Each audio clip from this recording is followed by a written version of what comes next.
پیش گوئی کے مطابق نہیں ہوئی اور نہ ہی کاشف نے کوئی سچی پیش گوئی کی تھی۔ اس نے ہماری ہدایت کے مطابق ایک جھوٹ بات کہہ دی تھی۔ بیگم رو رہی تھی۔ یہ بات سنتے ہی اس نے چونک کر صمد بخاری کو دیکھا، پھر غصے سے چیختے ہوئے بولی، خدا تم لوگوں کو غارت کرے، میں اس لڑکے کو کبھی معاف نہیں کروں گی۔ میرے دل سے بد دعائیں نکلتی رہیں گی۔ اللہ تعالیٰ اسے بھی کوئی ایسا ہی منحوس دن دکھائے اور اسے آگہی کے عذاب میں مبتلا کرے۔ صمد بخاری نے اس ٹیپ کو ریکارڈر سے نکال لیا۔ بیگم چیختی چلاتی اور بد دعائیں دیتی رہی۔ ہر شخص ایک نہ ایک دن اپنے اچھے یا برے انجام کو پہنچتا ہے۔ بشیر احمد اپنے انجام کو پہنچ گیا تھا۔ کچھ عرصے بعد بیگم کو بھی سلاخوں کے پیچھے پہنچا دیا گیا۔ تقریباً 1 سال کے بعد کاشف اپنے والد مرحوم کی دولت، جائیداد اور کاروبار کا مالک و مختار بن گیا۔ اس کے بعد 2 برس تک وہ اپنے کاروبار میں بری طرح مصروف رہا، لیکن مصروفیات کے باوجود ساحرہ سے ملنے کی فرصت ضرور ملتی رہی۔ وہ ایک ہی گھر میں رہتے تھے، صبح و شام ایک دوسرے کو دیکھتے تھے، ایک دوسرے کے مزاج کو اچھی طرح سمجھتے رہتے تھے۔ ان کی محبت ان کی عمر کے ساتھ ساتھ جوان ہوتی جا رہی تھی۔ آخر 3 برس کے بعد ان کی شادی ہو گئی۔ ساحرہ پھولوں کی سیج پر دلہن بنی بیٹھی ہوئی تھی۔ کاشف نے کمرے میں آ کر اسے دیکھا اور بے اختیار مسکرانے لگا۔ دروازہ بند کرنے کے بعد اس کے پاس آ کر بیٹھ گیا اور پھر اس کے گھونگھٹ کو اٹھاتے ہوئے بولا، ساحرہ، تمہیں یاد ہے اب سے 3 برس پہلے میں نے پاگل خانے میں تمہیں دیکھتے ہی کہا تھا کہ تم میری دلہن بنو گی۔ دیکھو تم دلہن بنی میرے سامنے بیٹھی ہوئی ہو۔ دلہن کا سر جھکا ہوا تھا۔ آہستگی سے بولی، یہ محض اتفاق ہے، تم نے پہلی بار دیکھا، میں تمہاری نگاہوں میں سما گئی، تم نے مجھے دل سے پسند کیا اور وہ ارادہ حسن اتفاق سے پورا ہو گیا۔ یہ تم کیا کہہ رہی ہو؟ کیا میں آج تک جو کہتا رہا وہ حسن اتفاق سے پورا ہوتا رہا؟ جی ہاں، اس کے ثبوت مل چکے ہیں۔ تمہارے چچا کی موت تمہاری پیش گوئی کے مطابق نہیں ہوئی۔ میں نے وہ پیش گوئی نہیں کی تھی۔ اچھا چلو، اپنی چچی کے قتل کی بات ہی لے لو۔ تم نے کسی مقتولہ عورت کو تصور میں دیکھا تھا، اپنی چچی کو نہیں دیکھا تھا۔ تمہارے چچا نے تمہاری اس پیش گوئی سے فائدہ اٹھا لیا اور راستے کے ایک کانٹے کو دور کر دیا۔ اسی طرح تمہارے چچا نے تمہارے والد کو حادثاتی موت کا شکار بنا دیا۔ ساحرہ، تم میری بیوی ہو کر کیسی باتیں کر رہی ہو؟ کیا تمہیں اپنے شوہر کی باتوں پر اعتماد نہیں ہے؟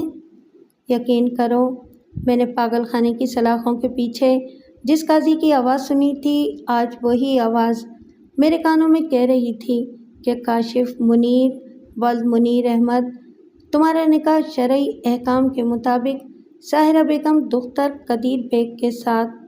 وہ آگے نہ کہہ سکا۔ ساحرہ نے اس کی بات کاٹ کر کہا، دیکھو کاشف، یہ کوئی نئی بات تو نہیں ہے، سبھی کا نکاح اسی طرح پڑھایا جاتا ہے۔ تم نے پہلی بار مجھے دلہن کے روپ میں دیکھا تو تمہارے کانوں میں وہی نکاح پڑھانے کی آواز گونجنے لگی۔ اگر کوئی محبوبہ کو دلہن کے روپ میں دیکھے اور ایک دن اسے اپنی دلہن بنا لے تو اس کا شمار پیش گوئی کرنے والوں میں تو نہیں ہوتا۔ وہ ناراض ہو کر اس کے پاس سے اٹھ گیا، دوسری طرف صوفے پر آ کر بیٹھ گیا۔ ساحرہ نے گھونگھٹ کی اوٹ سے دیکھ کر پوچھا، تم وہاں کیوں چلے گئے؟ اس نے کوئی جواب نہیں دیا۔ دلہن نے پھر پوچھا، کیا ناراض ہو گئے؟ وہ خاموش رہا۔ کاشف، ہماری زندگی کی، ازدواجی زندگی کی یہ پہلی رات ہے۔ ہم آج سے بہت ہی خوشگوار زندگی کی ابتدا کر رہے ہیں۔ ہمیں اب مسکراتے رہنا چاہیے، ناراضگی اچھی نہیں لگتی۔ تم نے ہی میری مسکراہٹ ختم کر دی۔ کیا ایک شوہر یہ برداشت کر سکتا ہے کہ بیوی اسے جھوٹا سمجھے؟ میں تمہیں جھوٹا نہیں کہہ رہی ہوں، سچا بھی تو نہیں سمجھ رہی ہو۔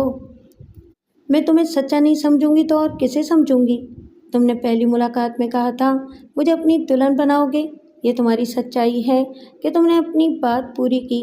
چلو، جو کچھ میں نے کہا وہ میری نادانی تھی۔ سچ مچ مجھے انہی باتوں پر یقین کرنا چاہیے جو تمہاری زبان سے نکلتی ہیں۔ آئندہ میں تمہیں ناراض نہیں ہونے دوں گی۔ وہ خوش ہو گیا۔ خوشی نعمت ہے اور غم لعنت ہے۔ شادی کے 10 ماہ بعد ساحرہ کے والد قدیر بیگ کا انتقال ہو گیا۔ ساحرہ کو اپنے باپ سے ماں کا بھی بھرپور پیار ملا تھا۔ اس نے باپ کی زندگی میں کبھی ماں کی کمی محسوس نہیں کی تھی۔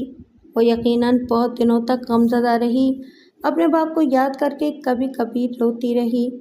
لیکن ماں باپ خواہ کتنے ہی عزیز ہوں، عورت شوہر کی خاطر انہیں ایک دن چھوڑ دیتی ہے۔ ساحرہ کو بھی کاشف کی محبت نے رفتہ رفتہ بہلا دیا۔ دن رات گزرتے گئے۔ شادی کی پیش گوئی پوری ہونے کے بعد تقریباً 2 برس تک کاشف کے تصور میں ایسا کوئی واقعہ نہیں آیا جسے وہ اپنے یا کسی دوسرے کے مستقبل سے وابستہ کر سکتا۔ دوسرے لفظوں میں اس نے ساحرہ کی محبت میں خود کو اتنا گم کر دیا تھا کہ اس کی غیر موجودگی میں بھی آنکھوں کے سامنے وہی ہوتی تھی۔ جب وہی وہ ہو تو پھر بھلا کسی اور کا تصور کیسے قائم ہو سکتا تھا؟ 2 برس کے بعد اسے کاروبار کے سلسلے میں فیصل آباد جانا پڑا۔ وہ صبح سے شام تک ساحرہ کی جدائی برداشت نہیں کرتا تھا۔ ساحرہ بھی فون کے ذریعے دن میں 1 بار اس سے رابطہ قائم رکھتی تھی۔ عام طور پر شوہر شادی کے 1 سال بعد ہی ذرا بیویوں سے دور بھاگنے لگتے ہیں۔ وہ اپنی شریک حیات سے محبت ضرور کرتے ہیں، لیکن ذرا دور دور سے۔ کاشف کی بات کچھ اور تھی۔ اسے زندگی میں پہلی بار کسی سے محبت ملی تھی تو وہ ساحرہ تھی۔ رشتوں کی اپنائیت، محبت اور اعتماد سب کچھ ساحرہ کی ذات سے تھا، ورنہ جنم دینے والی ماں نے بھی اسے پاگل خانے بھیج دیا تھا۔ لہٰذا وہ اگر ساحرہ کو دیوانہ وار چاہتا تھا تو اس میں کوئی تعجب کی بات نہیں تھی۔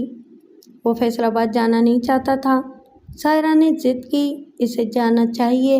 وہاں ملک کے تمام ٹیکسٹائل ملز کے مالکان کی اہم میٹنگ تھی اور اس میں کاشف کی شرکت ضروری تھی۔ ساحرہ نے کبھی روٹھ کر اور کبھی محبت سے منا کر اسے فیصل آباد بھیج ہی دیا۔ وہ صبح کی فلائٹ سے گیا۔ میٹنگ شام کو ہونے والی تھی۔ اس نے سوچا رات کی کسی فلائٹ سے واپس آ جائے گا، لیکن چند ناگزیر وجوہات کی بنا پر میٹنگ اگلے دن صبح تک ملتوی کر دی گئی، لہٰذا اسے اس رات فیصل آباد میں رہنا پڑا۔ اس نے ٹرنک کال کے ذریعے ساحرہ کو موجودہ حالات سے آگاہ کیا۔ اس سے دیر تک باتیں کرتا رہا، پھر ریسیور رکھ دیا۔ باتیں کرنے کے دوران بھی وہ اس کے سامنے مسکرا رہی تھی۔ ریسیور رکھنے کے بعد بھی وہ نگاہوں کے سامنے موجود تھی، لیکن وہ اپنی خیالی ساحرہ کو چھو نہیں سکتا تھا۔ رات کا کھانا کھانے سے پہلے وہ ہوٹل کے کمرے میں تنہا بیٹھا ہوا تھا۔ اس نے کمرے کی روشنی کو ذرا مدھم کر لیا تھا تاکہ نیم تاریکی میں ساحرہ کا تصور زیادہ سے زیادہ واضح ہو سکے، خیال پر حقیقت کا گمان ہو سکے۔ ایسے وقت میں اس نے تصور کو مستقبل کا آئینہ بنتے دیکھا۔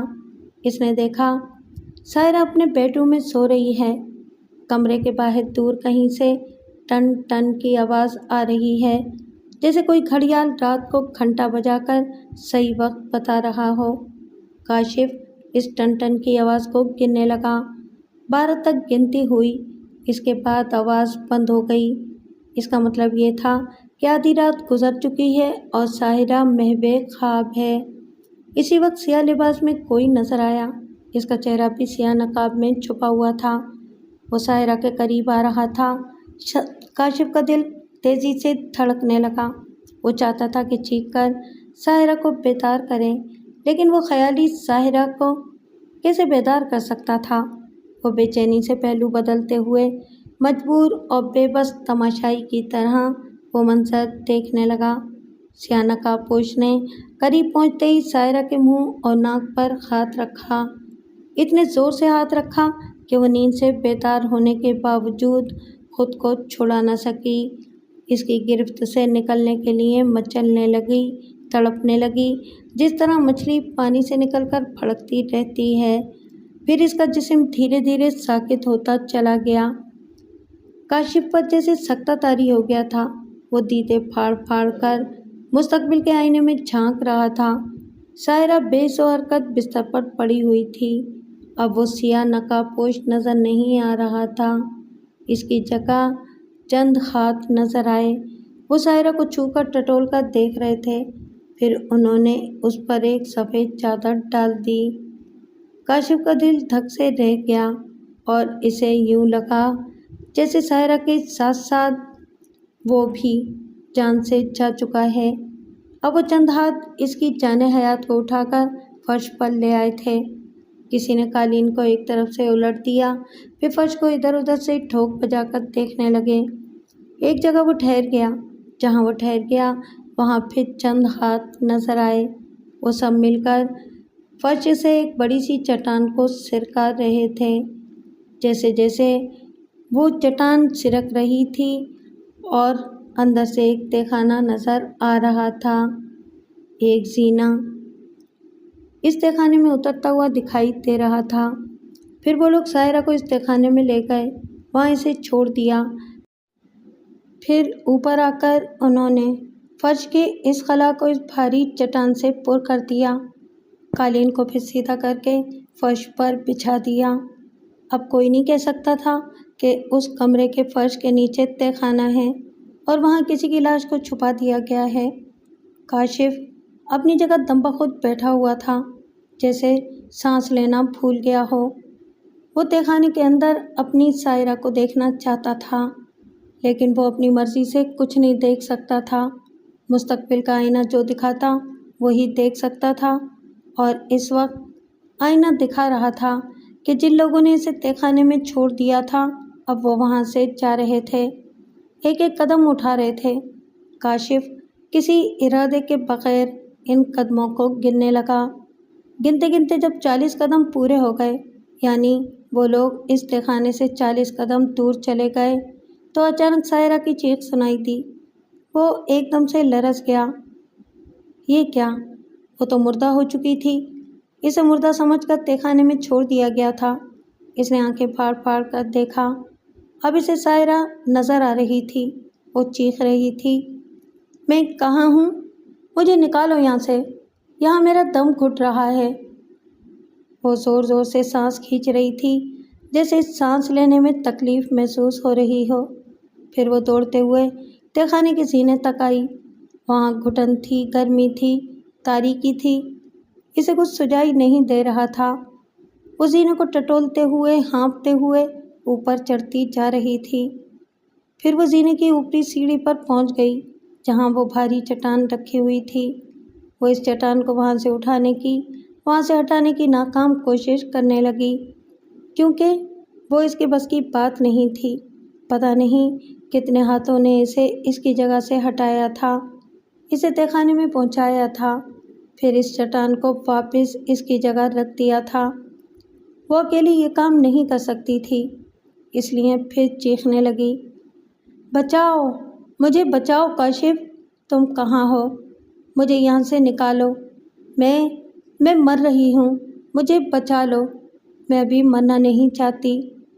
وہ چیخ رہی تھی، ایک ہاتھ سے سر کے بالوں کو نوچ رہی تھی، دوسرے ہاتھ سے اس چٹان کو مار رہی تھی اور آوازیں دیے جا رہی تھی۔ اسی وقت مستقبل کا آئینہ صاف ہو گیا۔ کاشف کی نگاہوں کے سامنے منظر ختم ہو گیا، یوں جیسے آئینہ دھندلا گیا ہو۔ وہ تڑپ کر اپنی جگہ سے اٹھ گیا۔ اس نے کھڑے ہو کر آنکھیں پھاڑ پھاڑ کر پھر دیکھنے کی کوشش کی، لیکن اسے کچھ نظر نہیں آیا۔ تب وہ دوڑتا ہوا ٹیلی فون کے پاس گیا، ریسیور اٹھا کر ہوٹل کے ایکسچینج والوں سے رابطہ قائم کیا، ان سے درخواست کی کہ جتنی جلدی ہو سکے کراچی میں اس کے گھر کے نمبر سے رابطہ قائم کیا جائے۔ وہ فوری رابطہ ہونے پر زیادہ سے زیادہ ادائیگی کے لیے تیار ہے۔ پھر اس نے کسی ٹریول ایجنسی کے نمبر طلب کیے۔ اس نمبر پر رابطہ قائم ہوتے ہی اس نے پوچھا، کیا آج رات کراچی کے لیے کوئی فلائٹ ہے؟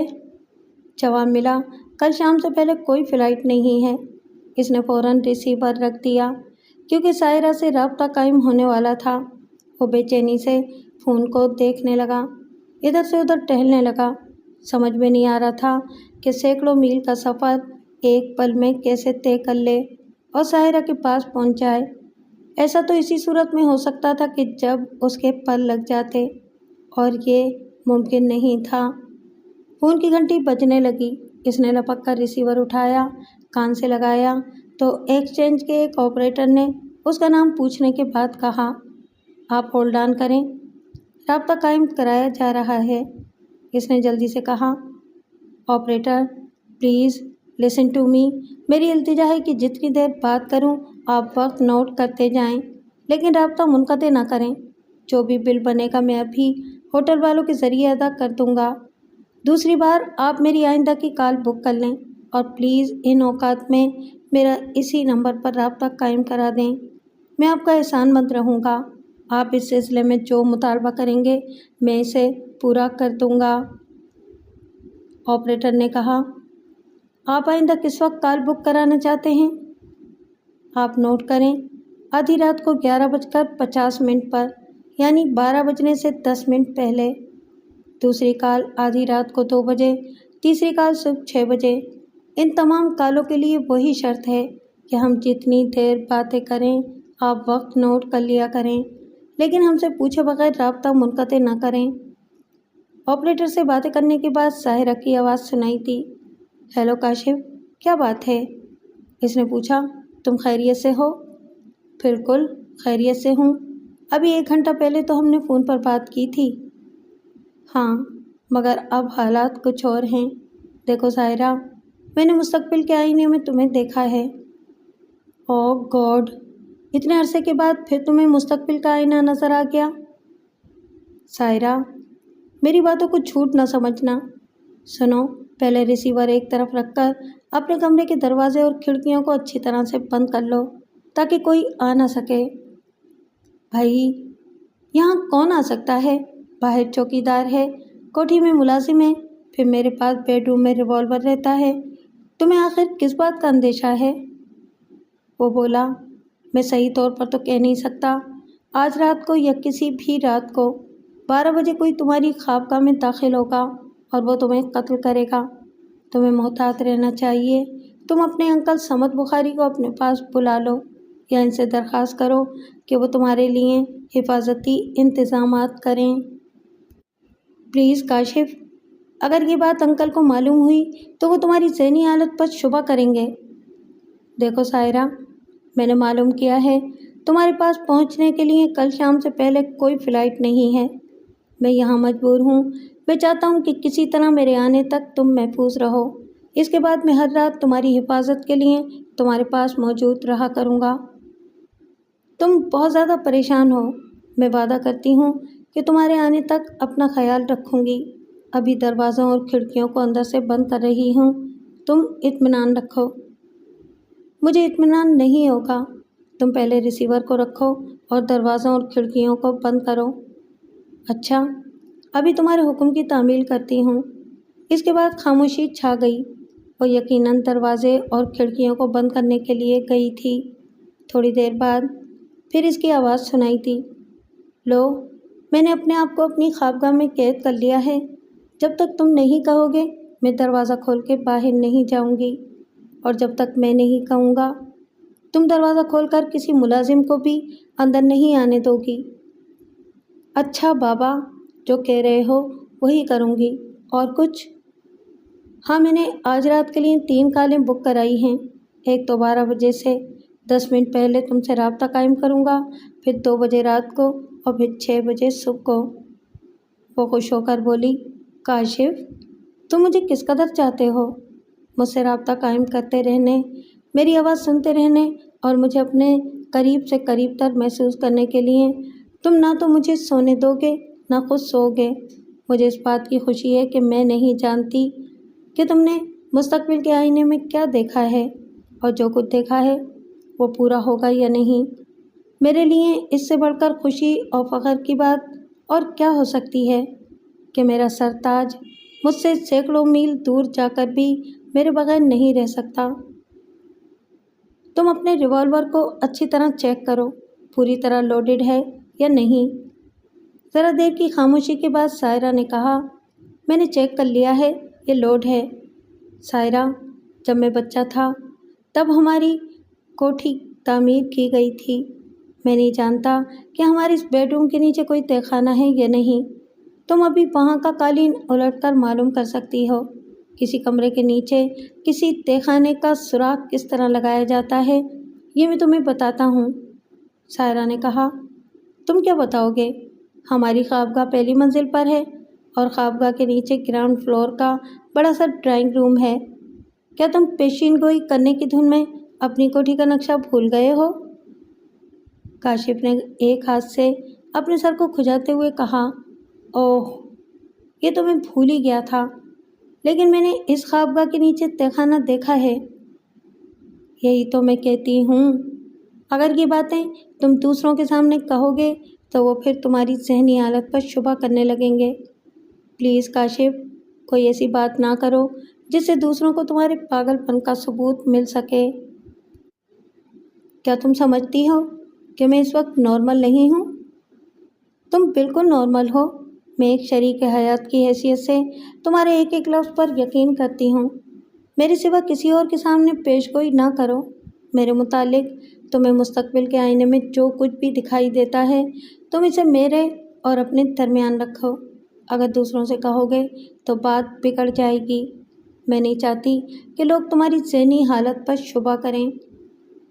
اچھی بات ہے، تم وعدہ کرو پوری طرح محتاط رہو گی، آج رات جاگتی رہو گی، میرے فون کا انتظار کرتی رہو گی اور کسی کو کمرے میں نہیں آنے دو گی۔ میں تمہارے ہر حکم کی تعمیل کروں گی۔ وہ 20 منٹ تک باتیں کرتے رہے، پھر رابطہ ختم ہو گیا۔ کاشف کا سکون برباد ہو گیا تھا۔ وہ کمرے میں ٹہلتے ہوئے سوچنے لگا، بے شک ہماری خوابگاہ کے نیچے کوئی تہخانہ ہو نہیں سکتا، کیونکہ نیچے گراؤنڈ فلور پر بڑا سا ڈرائنگ روم ہے۔ پھر میں نے اپنی آنکھوں کے سامنے کمرے کے نیچے تہخانہ کیسے دیکھا؟ وہ تھوڑی دیر تک سوچتا رہا، پھر یہ بات سمجھ میں آئی کہ اکثر مستقبل کے آئینے میں ایسے واقعات دیکھے ہیں جو واضح نہیں تھے بلکہ علامتی تھے۔ مثلاً اس نے اپنے والد کی موت سے پہلے یہ نہیں دیکھا تھا کہ وہ کس طرح حادثے کا شکار ہوں گے، اس نے صرف اپنی والدہ کی چوڑیوں کو ٹوٹتے ہوئے دیکھا تھا۔ یہ اس بات کی علامت تھی کہ وہ بیوہ ہونے والی ہیں، یعنی اس کے والد مرنے والے ہیں۔ اسی طرح وہ سائرہ کے سلسلے میں غور کرنے لگا تو بات سمجھ میں آنے لگی۔ خوابگاہ کے نیچے کوئی تہخانہ نہیں تھا، یہ تہخانہ ایک علامت کے طور پر تھا، یعنی سائرہ مرنے کے بعد قبر میں دفن کی جائے گی۔ قبر بھی ایک ایسا تہخانہ ہوتا ہے جہاں گھٹن ہوتی ہے، گرمی ہوتی ہے، تاریکی ہوتی ہے اور جہاں سے کوئی دوبارہ نکل کر دنیا میں واپس نہیں آتا۔ وہ جھاگ کی طرح بیٹھ گیا۔ او خدایا، کیا میری سائرہ کے دن پورے ہو گئے ہیں؟ کیا میری زندگی میں صرف اتنی ہی محبت اور اس محبت کرنے والی کی رفاقت لکھی ہوئی تھی؟ اس کے بعد میں بالکل تنہا رہ جاؤں گا۔ میرے مالک، میرے معبود، اسے میری عمر دے دے، کوئی ایسا راستہ دکھا دے کہ اس کی موت ٹل جائے۔ مجھے ایسی روشنی دکھا دے میرے معبود۔ زندگی کی روشنی ایک ہی بار ملتی ہے، اگر بار بار ملتی تو سب سے زیادہ التجا آمیز اور متاثر کن دعائیں ماؤں کی ہوتی ہیں۔ وہ اپنی تڑپا دینے والی دعاؤں سے بار بار اپنی اولاد کے لیے زندگی کی روشنی مانگ کر لے آتی، لیکن ایسا نہیں ہوتا۔ ماں کی دعاؤں کی بات یاد آئی تو اسے امی کی بد دعا یاد آئی۔ اس کی امی نے کہا تھا، اللہ تعالیٰ تمہیں بھی آگہی کے عذاب میں مبتلا کرے۔ وہ گھبرا کر اٹھ گیا، پھر ٹہلنے لگا۔ آج اسے پتہ چلا کہ آگہی کا عذاب کیا ہوتا ہے۔ دوسروں کے متعلق پیشین گوئی کر دینا، انہیں مستقبل کے حالات بتا دینا نہایت آسان بھی ہوتا ہے اور دلچسپ بھی، لیکن یہی دلچسپی اپنے لیے جان کا عذاب بن جاتی ہے۔ زندگی میں پہلی بار اس نے تڑپ کر سوچا، کاش مجھے مستقبل کے حالات معلوم نہیں ہوتے۔ سائرہ کو چپ چاپ اپنے وقت پر موت آتی، وہ مر جاتی، وہ اس کا ماتم کرتا، صدمہ سہتا اور پھر رفتہ رفتہ دنیا کے کاروبار میں مصروف ہو جاتا۔ لیکن یہ وقت سے پہلے آگہی، سامنے محبوب زندہ ہو اور ہر لمحہ مرتا ہوا نظر آ رہا ہو تو محبوب سے محبت کرنے والا کس کرب میں مبتلا ہوتا ہے، یہ صرف کاشف ہی سمجھ رہا تھا، یا پھر اس سے پہلے اس کی امی سمجھتی رہی ہوں گی۔ اسی لیے تو انہوں نے جلے دل سے بددعا دی تھی۔ 12 بجنے سے 10 منٹ پہلے سائرہ سے پھر رابطہ قائم ہو گیا۔ وہ اس سے باتیں کرنے لگا۔ سائرہ نے کہا، میں نے تمہاری گھڑی سے اپنی گھڑی ملا لی ہے۔ اس وقت 12 بجنے میں 5 منٹ باقی ہیں۔ وہ 5 منٹ بھی باتوں میں گزر گئے۔ ٹھیک 12 بجے دور کہیں کوئی گھڑیال ٹن ٹن کی آواز کے ساتھ آدھی رات کا اعلان کر رہا ہوگا، لیکن موت اپنی آمد کی ایک ذرا آہٹ بھی نہیں سناتی۔ کاشف کا دل تیزی سے دھڑک رہا تھا۔ وہ ریسیور کان سے لگائے ساحرہ کو باتوں میں مصروف رکھنا چاہتا تھا تاکہ اس کی زندگی کا یقین ہوتا رہے۔ ساحرہ کو کسی بات کا اندیشہ نہیں تھا۔ وہ صرف اپنے شوہر کی خوشی کے لیے اس کی ہاں میں ہاں ملاتی رہتی تھی۔ 12:05 پر اس نے کہا، دیکھو کاشف، وقت گزر گیا، تمہاری پیش گوئی درست ثابت نہیں ہوئی۔ اس نے کہا، ہو سکتا ہے ہماری گھڑی 10 منٹ آگے ہو۔ وہ 10 منٹ بھی گزر گئے۔ کاشف نے کہا، اب میری سمجھ میں یہ آ رہا ہے کہ تمہارے کمرے میں کوئی قاتل نہیں آئے گا، بلکہ یہ ایک علامت ہے۔ جو تمہارے کمرے میں سیاہ نقاب پہنے آیا تھا وہ قاتل نہیں بلکہ موت تھی، اور موت بند کمرے میں بھی آ جاتی ہے۔ اب تم مجھے ڈرانا چاہتے ہو؟ حوصلہ رکھو، دراصل میں کسی قاتل کے متعلق سوچ رہا تھا، لہٰذا احتیاطی تدابیر کے لیے تمہیں پیش گوئی سنائی تھی۔ اب وہ بات نہیں ہے، تم آرام کرو، موت کا وقت ٹل گیا ہے۔ میں 2 بجے پھر تم سے رابطہ قائم کروں گا۔ 2 بجے بھی رابطہ قائم ہوا، پھر صبح 6 بجے بھی رابطہ قائم ہوا۔ وہ زندہ تھی۔ اس رات 12 بجے موت کا وقت ٹل گیا تھا۔ دوسری رات وہ اپنی سائرہ کے پاس پہنچ گیا اور اپنے وعدے کے مطابق اس نے اسے تنہا نہیں چھوڑا۔ اس رات بھی وہ 12 بجے تک انتظار کرتا رہا، اس کے ساتھ جاگتا رہا، اسے جگاتا رہا، بظاہر ہنستا بولتا رہا، لیکن اندر ہی اندر اندیشوں میں گھرا رہا۔ موت یقیناً فکر اور اندیشوں سے بہتر ہے، کیونکہ آتی ہے تو ایک بار مار کر چلی جاتی ہے۔ فکر اور اندیشے آہستہ آہستہ مارتے رہتے ہیں۔ کاشف کی حالت بدلنے لگی۔ وہ راتوں کو پوری نیند نہیں سوتا تھا، 12 بجے تک ضرور جاگتا تھا۔ اس کے بعد ساحرہ اسے محبت سے تھپک تھپک کر سلا دیتی تھی، تب بھی وہ چونک چونک کر اٹھ جاتا تھا۔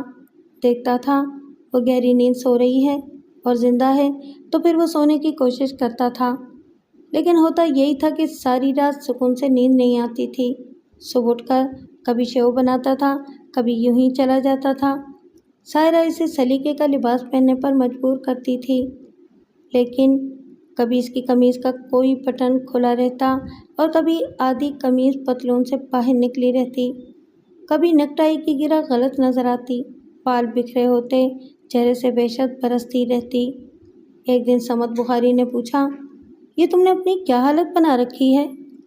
کچھ نہیں، بس یوں ہی ذرا کاروباری پریشانی ہے۔ مجھ سے جھوٹ مت بولو، ساحرہ نے سب کچھ بتا دیا ہے۔ تم اپنی بچگانہ پیش گوئی سے باز نہیں آؤ گے؟ انکل، میں سچ کہتا ہوں، میں نے جو دیکھا ہے وہ پورا ہوگا۔ میری ساحرہ مجھ سے بچھڑ جائے گی۔ یہ پاگل پن ہے۔ اگر تم اپنی بات پر بس ضد رہے تو ساحرہ تو زندہ ہی رہے گی، مگر تم اس دنیا سے اٹھ جاؤ گے۔ آپ میرا ساتھ دینے کا وعدہ کریں تو میں ہنسی خوشی زندگی کی قدر کروں گا اور زندہ رہنے کی کوشش کروں گا۔ تم کس طرح کا تعاون چاہتے ہو؟ یہی کہ خدا نخواستہ ساحرہ کی موت واقع ہو تو پہلے ڈاکٹروں سے اس کی موت کی تصدیق کرائی جائے۔ یقیناً کوئی بھی مرتا ہے تو ڈیتھ سرٹیفکیٹ حاصل کیا جاتا ہے۔ ایک بات اور، ساحرہ کی موت واقع ہو اور اسے قبر میں دفن کر دیا جائے تو اس کے بعد ہم قبر کھود کر اسے دیکھیں گے۔ سمت بخاری نے ایسے چونک کر اسے دیکھا جیسے کسی پاگل کو دیکھ رہا ہو۔ پھر اس نے سخت لہجے میں پوچھا، کیا تم اپنے ہوش میں ہو؟ جب ہم اپنی آنکھوں کے سامنے اسے دفن کر دیں گے تو پھر دوبارہ قبر کھود کر دیکھنے کا کیا مطلب ہوا؟ انکل، آپ نہیں سمجھتے۔ ایسا ہوتا ہے کہ مرنے کے بعد سانس واپس آ جاتی ہے۔ ہو سکتا ہے ہم اسے دفنا کر قبرستان سے واپس آ جائیں اور وہ زندہ ہو جائے، باہر نکلنے کی کوشش کریں۔ سمت بخاری نے غصے سے کہا، تم پاگل ہو گئے ہو۔ اگر یہ بات ساحرہ نے سن لی تو وہ دہشت زدہ رہے گی۔ اس کے دماغ میں یہ بات سمجھ آئے گی کہ مرنے کے بعد انسان زندہ ہو سکتا ہے، اس کی سانس واپس آ سکتی ہے، اور اگر قبر کے اندر اس کی سانس آئے گی تو اس کی کیا حالت ہوگی؟ کیا تم اس کی موت سے پہلے اسے مار ڈالنا چاہتے ہو؟ میں نہ تو اسے دہشت زدہ کرنا چاہتا ہوں، نہ وقت سے پہلے مارنا چاہتا ہوں۔ میں نے اپنی پیش گوئی سناتے وقت یہ نہیں بتایا ہے کہ وہ مرنے کے بعد زندہ ہو سکتی ہے۔ یہ تم نے دانشمندی کا ثبوت دیا ہے، اور آئندہ کسی بھی جذباتی لمحے میں یہ بات منہ سے نہ نکالنا۔ میں آپ کی ہر بات مانتا رہوں گا، آپ بھی میری یہ ایک بات مان لیں۔ ہرگز نہیں۔ کیوں نہیں؟ ایسا ہوتا ہے، کسی کو دفنانے کے بعد کسی وجہ سے قبر دوبارہ کھودی جاتی ہے نا؟ ہاں، اس کی ٹھوس وجوہات ہوتی ہیں، کسی محافظ قانون سے اجازت لی جاتی ہے۔ تو ہم بھی اجازت لیں گے؟ تمہیں اجازت نہیں ملے گی۔ میں نے سنا ہے کہ میاں بیوی کا رشتہ صرف زندگی کی سانس چلنے تک ہوتا ہے، مرنے کے بعد بیوی نامحرم ہو جاتی ہے، شوہر اس کا چہرہ نہیں دیکھ سکتا۔ تم اسے کیسے دیکھو گے؟ آپ نے یہ سب کچھ اپنے بزرگوں سے سنا ہے، لیکن ہم کسی عالم دین سے رجوع کریں گے، اس مسئلے کے متعلق دریافت کریں گے۔ ہو سکتا ہے مجھے اپنی بیوی کا چہرہ دیکھنے کی اجازت مل جائے۔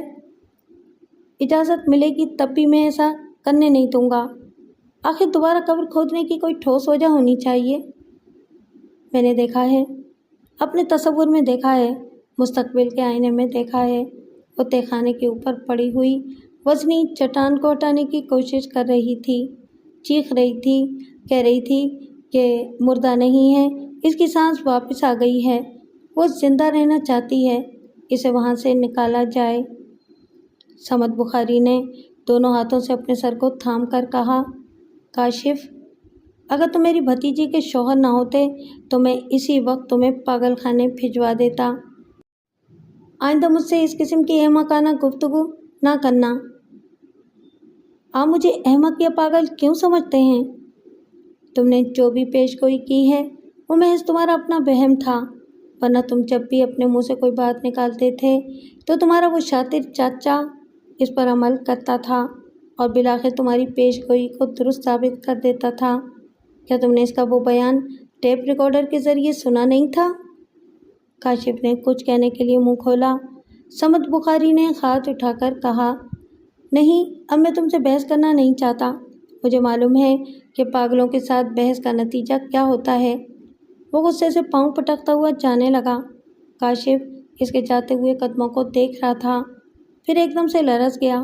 اسے ایک اور بات یاد آئی، جو لوگ اس کے تصور میں ساحرہ کو تہہ خانے میں چھوڑ گئے تھے، ان کے جاتے ہوئے قدموں کو اس نے گنا تھا، وہ 40 قدم دور چلے گئے تھے، تب ساحرہ کی چیخ سنائی دی تھی۔ یہ بات بھی علامتی ہے، کہتے ہیں کہ لوگ جب کسی کو دفنانے کے بعد 40 قدم دور چلے جاتے ہیں تو فرشتے اس مردے سے سوال کرنے کے لیے قبر میں آتے ہیں۔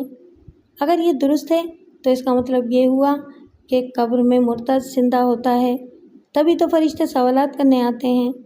اس کی پیش گوئی میں ان 40 قدموں کی بھی بڑی اہمیت تھی، لیکن کون اس کی بات کو درست سمجھ سکتا تھا؟ وہ ایسی باتیں کر رہا تھا جو زندہ انسانوں میں قابل قبول نہیں ہوتی۔ ساحرہ اس کی باتوں سے کھل کر انکار نہیں کرتی تھی، لیکن تبھی زبان سے کہتی رہتی تھی، دیکھیے، آپ کی پیش گوئی کو 3 ہفتے گزر چکے ہیں اور میں آپ کی محبت کے طفیل اب تک زندہ ہوں۔ اللہ نے چاہا تو میں زندہ رہوں گی۔ آپ نے اپنی تسلی کے لیے میرا میڈیکل چیک اپ بھی کرایا ہے۔ مجھے کوئی ایسی بیماری نہیں ہے جو تشویشناک ہو۔ وہ کوئی جواب نہیں دے سکا، لیکن جواب نہ دینے کا مطلب یہ نہیں ہو سکتا کہ اس نے دنیا والوں کی باتیں تسلیم کر لی ہیں۔ وہ بچپن سے ہی مستقبل کو آئینے میں اتنے یقین سے دیکھتا تھا جتنا کہ لوگ عام طور سے آئینے کے سامنے اپنے وجود کو یقین سے دیکھتے ہیں۔ ایک دن ساحرہ کو معلوم ہوا کہ کاشف کو کاروبار کے سلسلے میں کوئٹہ جانا چاہیے، لیکن وہ نہیں جا رہا ہے۔ اس نے پوچھا، کیوں نہیں جا رہے ہو؟ بس یوں ہی، کوئی ضرورت نہیں ہے۔ اللہ تعالیٰ کے کرم سے ہماری آمدنی اتنی ہے کہ کسی کاروباری معاملے میں میرا خود جانا ضروری نہیں ہے۔ اچھی خاصی آمدنی ہونے کا یہ مطلب تو نہیں ہے کہ کاروبار کو مینیجر اور جنرل مینیجر کے بھروسے پر چھوڑ دیا جائے۔ تمہیں ضرور جانا چاہیے۔ میں تمہیں چھوڑ کر نہیں جاؤں گا، سائرہ نے پریشان ہو کر کہا۔ تم دن بدن بچے بنتے جا رہے ہو۔ اچھا، اگر میں تمہارے ساتھ کوئٹہ چلوں تو؟ وہ راضی ہو گیا۔ دوسرے ہی دن وہ کوئٹہ پہنچ گئے۔ وہاں ان کی مل کے کپڑوں کا ایک تھوک بیوپاری تھا جس نے انہیں ہوٹل میں ٹھہرنے نہیں دیا، ضد کر کے اپنے ہاں لے آیا۔ اس کی صرف ایک بیوی اور ایک بچہ تھا، رشتہ داروں کی بھیڑ نہیں تھی، اس لیے وہ وہاں 2 دن قیام کرنے پر راضی ہو گئے۔ میزبان بزنس مین نے ان کے لیے ایک اچھا سا کمرہ مخصوص کر دیا تھا۔ کاشف نے وہاں بھی سائرہ کو تنہا نہیں چھوڑا، حتیٰ کہ رات کو 12 بجے تک جاگتا رہا۔ اپنے معمول کے مطابق آدھی رات کو سونے کے باوجود کبھی کبھی وہ بیدار ہو جاتا تھا اور اٹھ کر سائرہ کو دیکھتا تھا اور پھر مطمئن ہو کر سو جاتا تھا۔ وہ بیچارہ بھول گیا تھا کہ چوروں اور بدماشوں کے خلاف پہرے بٹھائے جا سکتے ہیں، شریفوں کو نو ایڈمیشن کا شریفانہ بورڈ لگا کر آنے سے روکا جا سکتا ہے، لیکن اپنے عزیز ترین رشتے کو گلے لگا کر بھی موت کو گلے لگنے سے کوئی نہیں روک سکتا۔ دوسری رات 12 بجنے میں صرف چند سیکنڈ رہ گئے تھے کہ اچانک زلزلے کے جھٹکے محسوس ہوئے۔ اس کے ساتھ ہی دور دور تک لوگوں کے چیخنے چلانے کی آوازیں سنائی دیں۔ اچھی خاصی بھگدڑ مچ گئی۔ وہ بھی سائرہ کو لے کر اس کمرے سے نکلنا چاہتا تھا کہ دوسری بار زلزلے کا زبردست جھٹکا آیا۔ سائرہ کا ہاتھ اس کے ہاتھ سے چھوٹ گیا۔ اس کی چیخ سنائی دی لیکن وہ اسے دیکھ نہ سکا۔ چھت کا کچھ حصہ ان کے درمیان گر پڑا تھا۔ پھر یہ کہ زلزلے کے آغاز سے ہی تاریکی چھا گئی تھی۔ اس نے چیخ کر کہا، سائرہ گھبراؤ نہیں، میں آ رہا ہوں، ہمت سے کام لو۔ وہ آگے بڑھا مگر ٹھوکر کھا کر گر پڑا۔ اس کے سامنے جانے کن کن چیزوں کا ڈھیر آن پڑا تھا۔ اس کے ساتھ ہی اس پر کوئی بھاری بھرکم سی چیز آ کر گری۔ آنکھوں کے سامنے پہلے ہی اندھیرا تھا اور اندھیرا چھا گیا۔ پھر اسے ہوش نہ رہا کہ وہ کہاں ہے، زندہ بھی ہے یا مر چکا ہے۔ جب اس کی آنکھ کھلی تو اس نے خود کو ایک اجنبی ماحول میں پایا۔ اس کے سر میں شدید تکلیف تھی۔ وہ زیادہ دیر تک آنکھیں نہ کھول سکا، پھر آنکھیں بند کر کے اس ماحول کو محسوس کرنے لگا۔ تب پتہ چلا وہ کسی اسپتال میں ہے۔ اسے بڑی کمزوری سی محسوس ہو رہی تھی۔ وہ دوبارہ آنکھیں کھول نہ سکا، پھر گہری نیند میں ڈوب گیا۔ دوسری بار آنکھ کھلی تو ڈاکٹر اس کی نبض ٹٹول رہا تھا۔ وہ خالی خالی آنکھوں سے اسے دیکھنے لگا۔ ایک نرس اسے انجیکشن لگا رہی تھی۔ ڈاکٹر نے اس کے ہاتھ کو تھپک کر کہا، you will be all right in no time. ایک وارڈ بوائے نے اسے ذرا سہارا دے کر اٹھایا، اسے دودھ پلایا گیا، پھر اس کی آنکھیں بند ہونے لگیں۔ اب تک دوبارہ آنکھیں کھولنے کے باوجود وہ سائرہ کو یاد نہ کر سکا کیونکہ خود اپنے آپ میں نہیں تھا۔ اس پر ایسی مردنی چھائی ہوئی تھی جیسے برائے نام زندہ ہو۔ آنکھیں تو کھول رہا ہو لیکن دماغ کام نہ کر رہا ہو۔ وقت گزرنے لگا، وہ غفلت کے عالم میں پڑا رہا۔ جب تیسری بار آنکھ کھلی تو وہ قدرے ہوش و حواس میں تھا۔ اسے کچھ کھلایا گیا۔ کھانے کے بعد نرس دوا لے کر آئی۔ نرس کا چہرہ دیکھتے ہی ایک دم سے سائرہ کا مسکراتا ہوا چہرہ نگاہوں کے سامنے آیا۔ وہ ہڑبڑا کر اٹھتا ہوا اپنے اوپر کی چادر کو ایک طرف پھینکتا ہوا اچھل کر فرش پر کھڑا ہو گیا، پھر چیخ کر بولا، سائرہ تم کہاں ہو سائرہ؟ نرس گھبرا کر پیچھے ہٹ گئی تھی۔ وارڈ بوائے نے آ کر اسے پکڑ لیا، پھر کہا، آپ پریشان نہ ہوں، آپ کے ایک عزیز آپ کو تلاش کرتے ہوئے یہاں پہنچ گئے ہیں۔ اس نے وارڈ بوائے کو جھنجھوڑتے ہوئے کہا، مجھے ان کے پاس لے کے چلو، مجھے بتاؤ کہ سائرہ کہاں ہے۔ وارڈ بوائے نے اس کی رہنمائی کی۔ اسپتال کے انکوائری کاؤنٹر کے پاس اسے پہنچا دیا۔ وہاں سے صمد بخاری کو اطلاع دی گئی۔ وہ اسی اسپتال کے ایک ویٹنگ روم میں بیٹھا ہوا تھا۔ دوڑتا ہوا اس کے پاس آیا۔ کاشف نے اسے دیکھتے ہی اس کے بازو کو تھام کر پوچھا، سائرہ کہاں ہے؟ صمد بخاری نے اس کے ہاتھ کو تھپکتے ہوئے کہا، ایزی بوائے ایزی، تمہیں بستر سے اس طرح اٹھ کر نہیں آنا چاہیے تھا۔ میں پوچھ رہا ہوں کہ سائرہ کہاں ہے؟ اس نے ایک گہری سانس لی، پھر اس کے دونوں بازوؤں کو تھام کر کہا، کاشف، زندگی میں بڑی آزمائشوں سے گزرنا پڑتا ہے، اپنے دل کو مضبوط کرو اور حوصلے سے سنو، وہ اب اس دنیا میں نہیں رہی۔ کاشف نے یک بارگی چیخ کر کہا، نہیں، وہ نہیں مر سکتی، مجھے اس کے پاس لے کے چلو، اس کی لاش کہاں ہے؟ میں پورے یقین سے کہتا ہوں کہ اس کی سانس عارضی طور پر رک گئی ہوگی، وہ پھر زندہ ہوگی، خدا کے لیے مجھے اس کے پاس لے چلو۔ وہ ہچکچاتے ہوئے بولا، ہم نے سائرہ کو دفن کر دیا ہے۔ وہ چیخ کر بولا، یہ جھوٹ ہے، آپ ایسا نہیں کر سکتے ہیں، میں اس کا شوہر ہوں، میری اجازت کے بغیر اسے دفن نہیں کیا جا سکتا۔ ہوش میں آؤ، تم نہیں جانتے کہ کتنے عرصے تک یہاں اسپتال میں پڑے رہے ہو، اس کا انتقال ہوئے 50 گھنٹے گزر چکے ہیں، میں نے اسے کم سے کم 36 گھنٹے تک تمہارے انتظار میں رکھا، مگر سرد خانے میں VIP لاشیں آ رہی تھیں، جب تک ان لاشوں کے عزیز و اقارب نہ آتے اس وقت تک سرد خانے میں سائرہ کے لیے گنجائش نہیں نکل سکتی تھی۔ میں مجبور تھا، مجھے مجبور کیا جا رہا تھا کہ آفت زدہ علاقوں میں لاشوں کا تعفن برداشت نہیں کیا جا سکتا، تب میں نے مجبور ہو کر اسے دفن کرا دیا۔ آپ اس کی لاش کراچی لے جا سکتے تھے، وہاں کے کسی سرد خانے میں رکھوا سکتے تھے۔ وہ مر چکی تھی اور تم زندہ ہو، میں تمہارے لیے تشویش میں مبتلا تھا، تمہیں چھوڑ کر اس کی لاش کراچی کیسے لے جا سکتا تھا؟ ڈاکٹروں کی طرف سے بھی تصدیق ہو چکی تھی کہ وہ مر چکی ہے، پھر اس کی آخری رسومات ادا کرنے میں دیر کیوں کرتا؟ میں آپ سے بحث نہیں کرنا چاہتا، آپ مجھے فوراً اس کی قبر پر لے کے چلیں۔ ابھی لے چلتا ہوں، لیکن ڈاکٹروں سے پوچھ تو لوں کہ تم وہاں تک جانے کے قابل ہو یا نہیں۔ میں وہاں تک جاتے جاتے مر جاؤں گا، لیکن ضرور جاؤں گا، مجھے کسی ڈاکٹر سے نہیں پوچھنا ہے، آپ نہیں لے جائیں گے تو میں قبرستان میں جا کر اسے پکارتا رہوں گا اور بھٹکتا رہوں گا۔ صمد بخاری نے اس کی دیوانگی کو تشویش بھری نظروں سے دیکھا، پھر کہا، آؤ میرے ساتھ۔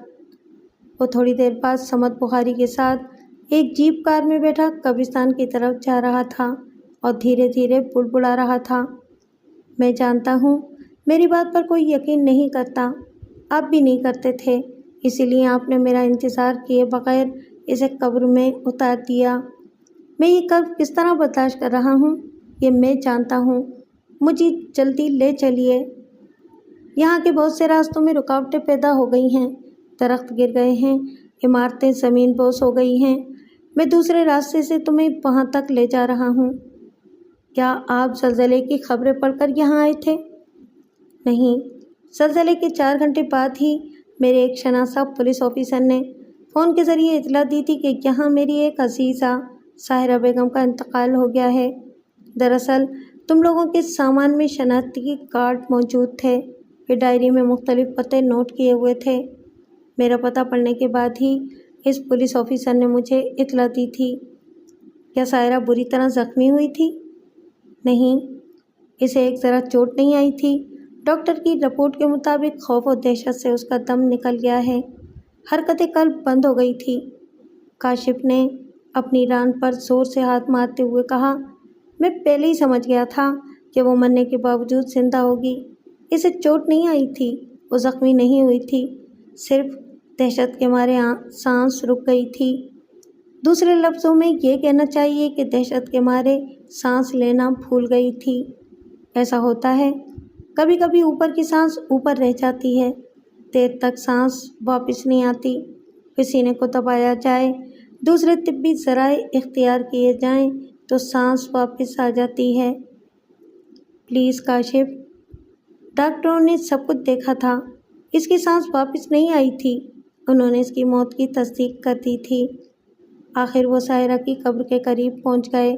صمد بخاری نے نشانی کے طور پر قبر کے سرانے ایک بے ڈھنگے سے پتھر پر چونے سے ساحرہ کا نام لکھ دیا تھا۔ اس کی قبر پر پہنچتے ہی کاشف گھٹنے ٹیک کر قبر سے لپٹ گیا، کہنے لگا، اسے کھود کر میری ساحرہ کو دکھاؤ، وہ زندہ ہے، انکل، میں قسم کھا کر کہتا ہوں کہ وہ زندہ ہے۔ کاشف، اب ہوش میں آؤ، رونے چیخنے چلانے اور احمقانہ باتیں کرنے کا وقت نہیں ہے، اگر تم سچ مچ اس سے محبت کرتے رہے ہو